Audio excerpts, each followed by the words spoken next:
How's it going, everyone? It's Mike from PC Classic Cars, back with another test drive video. Today we are in my frame-off restored 1969 Chevrolet C10 short wheelbase pickup with a small block Chevrolet V8 and an overdrive transmission.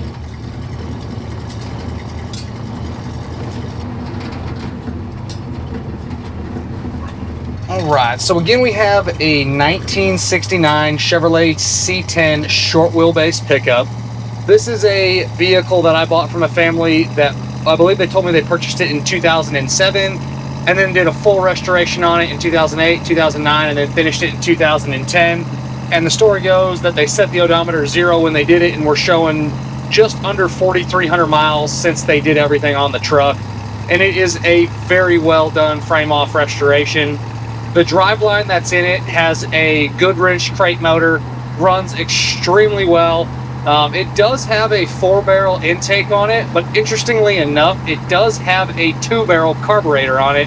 So it's got like a little adapter or spacer plate there to mount the 2-barrel carburetor on the 4-barrel intake.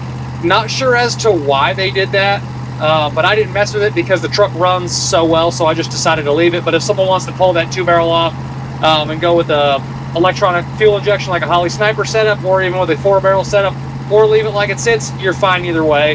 Backed by the 700 R4 overdrive transmission, so you can cruise this thing at 70 miles an hour down the highway. And as you can see, it's an extremely tight and very ironed out truck. You do have power steering, power front disc brakes as well. Both of those perform excellent. This is a factory AC truck, and it does have working AC on it. It has a newer style, like pancake style compressor. The AC blows nice and cold, the heat blows hot.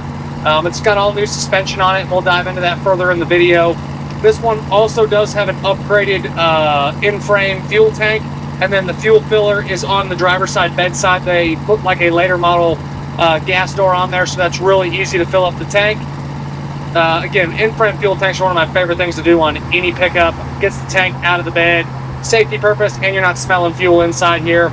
And then on your exhaust, you have a nice set of headers, dual exhaust, aftermarket mufflers, and full tailpipes.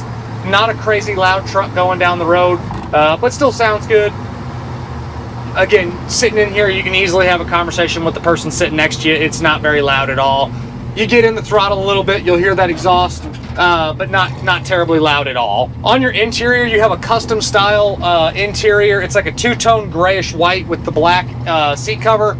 Door panels match, dash pad is super nice. There is no headliner, just a painted cab, and then you have your really nice visors.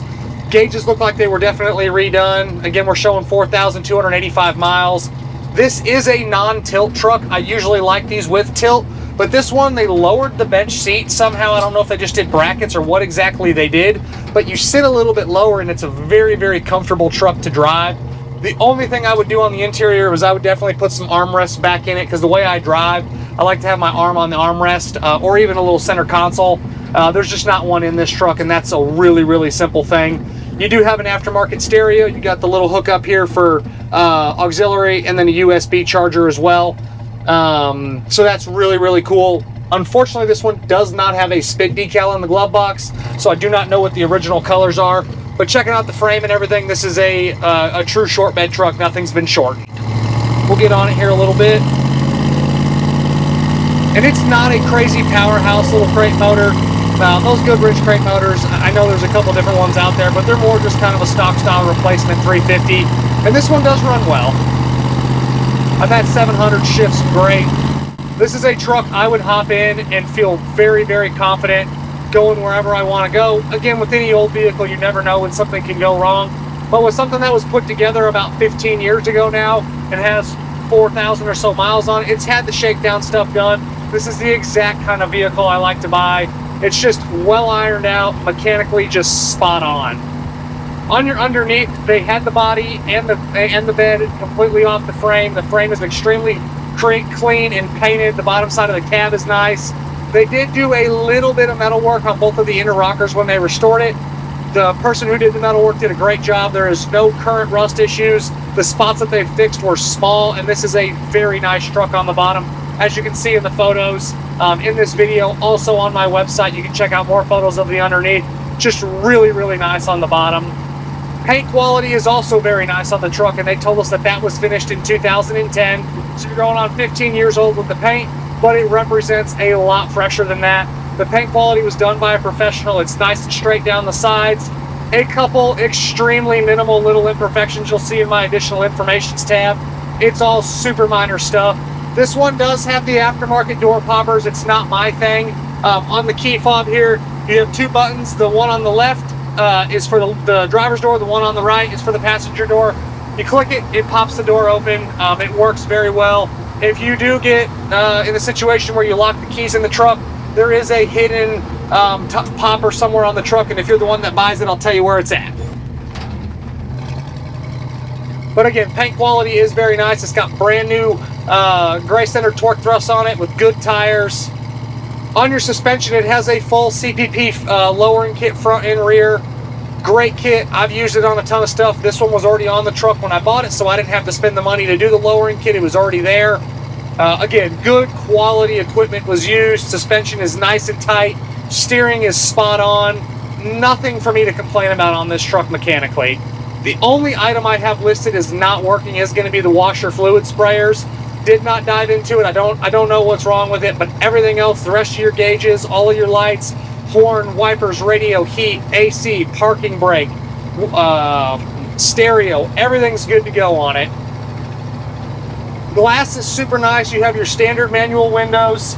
There is obviously no locks in this truck, so there's no locks to lock and unlock, but the windows roll up and down like they should. The glass is all really nice and looks like it was replaced when they restored it. You have your solid back glass. Windshield is super clean with no issues. Again, they did this truck right.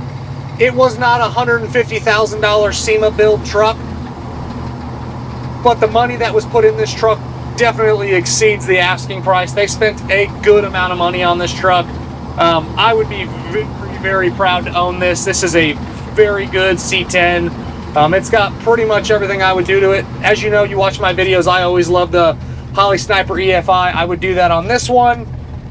Maybe buy some aluminum heads, get a little bit more power out of the 350. It's all just to each your own on what you want to do. But again, very nice truck. One of the more quality pickups I've had roll through my shop in a while. Again, interior is real nice. You do have some kick panels with molded in speakers. Radio is again there, very, very clean. Carpet's that 80/20 loop. I believe it's 80/20 loop. It's the factory style carpet. Really nice GM mats.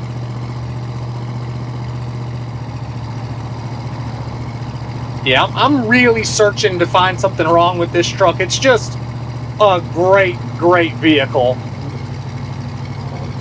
You do have a spray and bed liner. If you watch my virtual description video, I'll kind of talk about that a little bit more. But with when this truck was done, it's an older spray and bed liner. The material they used then, it's almost a little bit thicker, but it still is very nice. The bed looks great. No major dents or dings on the bed floor. Tailgate opens and closes properly.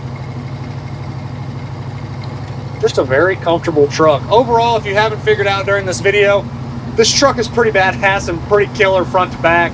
The engine bay's all sorted and done with a purpose. Inside's great. Only thing I'm going to add, if I have to do it to drive it every day, is I'm going to put some armrests on it. That would make it a little bit more comfortable for me.